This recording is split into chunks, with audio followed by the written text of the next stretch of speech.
Hello learners, last time we studied about e-resources which libraries offer to their users, and today we will focus on organization of library material, its concept, need and purpose. Our presentation will cover different types of library material, types of print and non-print library material, electronic library materials, examples of library materials, need and purpose of organizing library materials, activities and steps of organizing library materials. Library materials are also known as library documents. The library materials are records of human knowledge on paper or in electronic form for easy handling, storage, use and preservation. The information contained in documents represents the thought content and knowledge. Documents are available in a variety of print and non-print forms. Learners, as we know, a library is a collection of information sources and services. This collection is maintained by the library for different types of users. The users may be children, school students, teachers, researchers, senior citizens, and so on. The primary goal and job of a library is to aid its users in their quest for knowledge. Thus, an excellent collection of documents is required for providing services to the users. Library materials or documents may be available in a variety of forms, which include both the print and the non-print materials. The different kinds of print material are books, periodicals, newspapers, dissertations and theses, standards, patents, maps and reports. The screen shows books which are arranged in shelves. The next screen shows various newspapers which are available in print.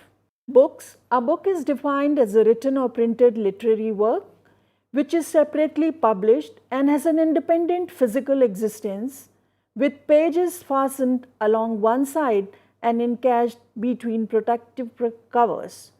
Books constitute a major portion of any library's collection. A book can be simple or composite, single volumed or multiple volumed. It can be a general book, a textbook or a reference book. Besides, books can be fiction or non-fictional books too. In textbooks, information on a topic is arranged in such a way that a beginner can acquire knowledge about that topic systematically. Textbooks are used as a part of taking a course and are usually written so that they are complete and understandable on their own. As you can see on the screen, this is a multi-volume book. There are different volumes. Then we have periodicals. A periodical is a publication with a distinctive title which appears at stated or regular intervals without prior decision as to when the last issue shall appear. It contains articles, editorials, features, columns, stories or other writings by several contributors. Periodicals are important sources for current information on any subject. UNESCO has defined a periodical as a publication that constitutes one issue in a continuous series under the same title, published at regular or irregular intervals over an indefinite period. Individual issues in the series are numbered consecutively or each issue being dated. Periodicals are also referred to as serials or journals. Besides these, magazines are the most typical type of periodicals. Periodicals. The most important aspect about the subject material of periodicals is that the latest or current information is provided to the readers through them. The new issues are displayed prominently to the readers when they are received and are replaced by the subsequent new ones. As you can see on the screen, this is a journal. Periodicals are also known as journals. This is a journal which is known as Indian Journal of Experimental Biology, and it is published by NISCIA, National Institute of Science, Communication and Information Resources. Magazines are also periodicals with each issue starting at page 1 but they are not academic or professional publications. Magazines publish current events and editorials, non-scholarly articles about topics of general interest to the readers. Magazines also publish special issues on different topics like health, education, and so on. For example, the screenshot shows India Today, a magazine which has published an issue on best colleges of India. Outlook is another magazine, and you can see these examples on the screen. So these periodicals and journals, newspapers, they were all print material. Now we will be talking about non-print materials. Non-print materials are defined as any material available in forms other than the printed matter. These are rapidly becoming important information and learning resource material in modern libraries. Non-print materials differ from print material in several ways. One of the chief differences is that a machine must serve as a mediator between the information and the user of non-print material. The non-print materials are available in two categories: the audiovisual material and the electronic materials.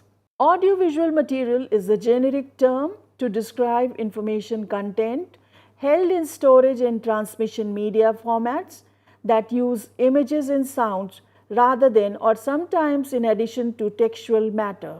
Audiovisual means materials which has both a sound and a visual component, such as slide tapes, presentations, films, and television programs.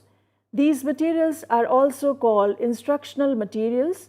They are in fact educational aids that work primarily through the senses, especially hearing and seeing.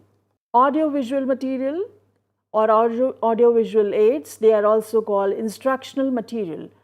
Audio literally means hearing and visual means that which is found by seeing. Such all aids which endeavor to make the knowledge clear to us through our senses are called audiovisual aids. All these learning material make the learning situations as real as possible and give us first-hand knowledge. Therefore, any device is used to make the learning experience more concrete, effective, realistic, and dynamic can be considered as audio-visual material. Some of the examples of audio-visual materials are audio cassettes, videotapes, motion picture films, slides, microforms, CD-ROMs, DVDs, and photographs. The libraries also include audio-visual materials in their collections. So the libraries having these materials also have the equipment used in accessing and reading them, such as motion picture projectors, television sets, record and tape players, and overhead projectors.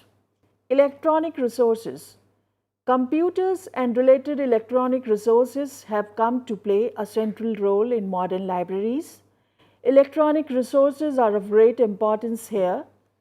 Electronic resources are also referred to as e-resources, and they have added value to the libraries for offering better services to the users. Electronic resources may be defined as any library material that is made available electronically. These are those library resources which include documents in electronic or e-format, which can be accessed locally or via internet. Many reference books are also available in electronic format. E-resources. Users are provided access to various e-resources which may be e-books, e-journals, e-databases, e-magazines, e-images, e-audio, digital library projects, electronic exhibitions, e-newsletters, e-conference proceedings, and so on and so forth. Many of the electronic resources are available free of cost to anyone over the internet, but some are commercial resources and are available at a price. The screen shows Annals of Library and Information Studies, which is an e-journal in the field of library science. You can see on the screen it's Annals of Library and Information Studies, and it is published by Niscare. The next screen shows Ariadne, which is an e-journal in the field of library and information science, and it does not have print counterpart. So it's important to know that e-journals may have print counterparts as well, but this journal, for example, Ariadne, which is being shown on the screen, it's an e-journal in the field of library and information science. It does not have any print counterpart. After e-journals, we also have electronic books. An electronic book or e-book is a book publication made available in digital form, consisting of text, images or both, readable on the flat panel display of computers or other electronic devices, sometimes defined as an electronic version of a printed book. Some e-books do not have print counterparts. Commercially produced and sold e-books are usually intended to be read on dedicated e-readers, devices, desktop computers, laptops, tablets and smartphones. E-book, it's an abbreviated term for electronic book, a book that can be accessed electronically via internet. Different publishers like Taylor and Francis, Elsevier, Sage, Wiley publish e-books. Libraries procure other documents like theses and dissertations, reports, patents, standards and photographs. These documents have to be organized and maintained properly so that the users may retrieve, read and use them as per their needs whenever they want without wasting their time. If the collection is not well organized, users will not get what they need and the collection will remain unused or underutilized. So, organization of documents is essential for optimum utilization. The documents have to be organized in such a way that it becomes easy for library staff and the users to find immediately without wasting time the information they require. So, what is the need to organize library materials? Organization maximizes search capabilities for users. It displays the available resources. It minimizes physical, intellectual, and time barriers. The purpose of organizing library materials is to ensure location of library materials, to facilitate easy retrieval of the documents, to enhance the effective utilization of the material, and to attract the users to the library. Now, what are the steps involved in organizing the library materials? Libraries procure documents for collection as per the needs and recommendations of the users. For example, school libraries will have the collection of books to suit or cater to the needs or interest of the school students. They may have textbooks, reference books, fiction, non-fiction books, newspapers, and magazines. College and university libraries procures books and periodicals as per recommendations of students and faculty members. The faculty members recommend as per the requirements of the programs and courses which the colleges or universities offer. The students may also recommend books which they need for their studies. The recommended books are finalized for purchase on the basis of funds or budget which the libraries have at their disposal.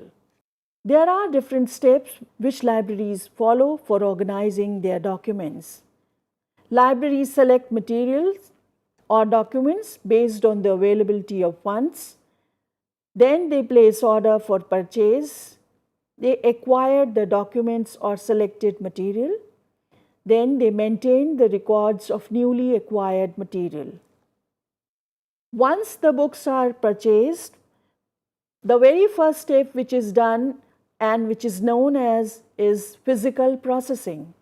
Physical processing involves inspection of documents, easing tight book binding, opening uncut pages, reinforcing paperbacks, and stamping as a mark of identification. Self-preparation is also known as physical processing. Documents need to be physically processed before they are shelved or arranged on stacks for circulation and use. Different activities involved in self-preparation are inspecting the document, then pasting barcode labels, library labels, putting stamp of the library on confidential page and last page of the book. Then it also involves preparing book cards, book pockets, due date slips, and preparation of call number tags. Once the physical processing has been done, technical processing is also required. Technical processing involves classification and cataloging. Classification is a process of grouping together similar or like entities. It brings system and order among the entities or among the documents. Library classification involves assigning a call number to each document. Call number consists of class number and book number. There are different tools which are used for technical processing under classification. Libraries use a particular scheme of classification. It may be colon classification or it may be decimal classification. Copy of author's table approved for use if the scheme is other than colon classification. Libraries also use Sears list of subject headings, Library of Congress list of subject headings, and authority file. Then after classification, cataloging of books is also done. And the different tools which are used are AACR 2R, then CCC introduced by Dr. S.R. Ranganathan. Under this cataloging, libraries prepare main entries, they prepare shelf list, and added and reference entries are also prepared. New arrivals on display.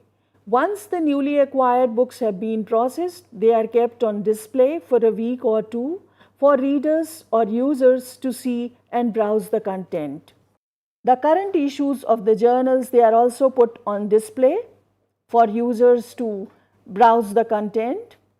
Then different steps which are followed in organizing the library material, storing and shelving, shelving of books in the stacks, shelving of periodicals in the stacks, shelving of non-book material, CDs, maps, newspapers, and so on and so forth. The library must be maintained if it has to be meaningful and relevant to the users. Self-rectification is done to ensure that the documents are in good condition in their assigned places.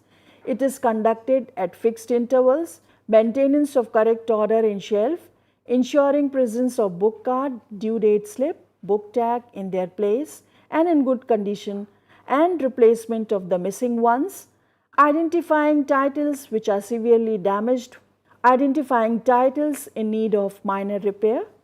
Maintenance of shelves is also very essential. It is essential for keeping the system in a functional state. It ensures the existence and optimum use of the system. Libraries acquire documents of different types, and it is essential to keep them in proper condition for long-term use. Protection of the physical condition of the documents. Well-maintained stacks facilitate easy access, and this further ensures optimum use and satisfaction among the users.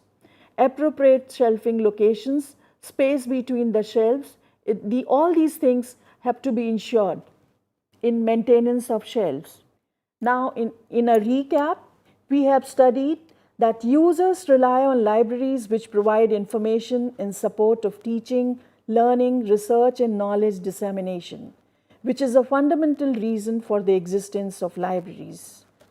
Library materials are available in various forms like print and non-print material. The print material includes books, periodicals, newspapers, and reference books. The non-print material includes audio, visual, and e-resources. The collections have to be well organized and well maintained. The purpose of organizing the materials in the library is to facilitate easy retrieval of documents and required information. Other material acquired by libraries are standards, patents, pamphlets, reports, dissertations, and theses. Electronic resources are e-resources, for example, e-books, electronic books, which can be read digitally on the computer screen or on other devices like e-book readers. All these above mentioned list all the different materials which library acquire and which we have discussed right now. They have to be processed and made available for the users or for the visitors. The steps in organizing library material are necessary to assess, acquire, process, and to maintain the collections. In short, library collections have to be organized and maintained so that they are used by the students, researchers, and teachers for their learning and teaching activities. Thank you very much.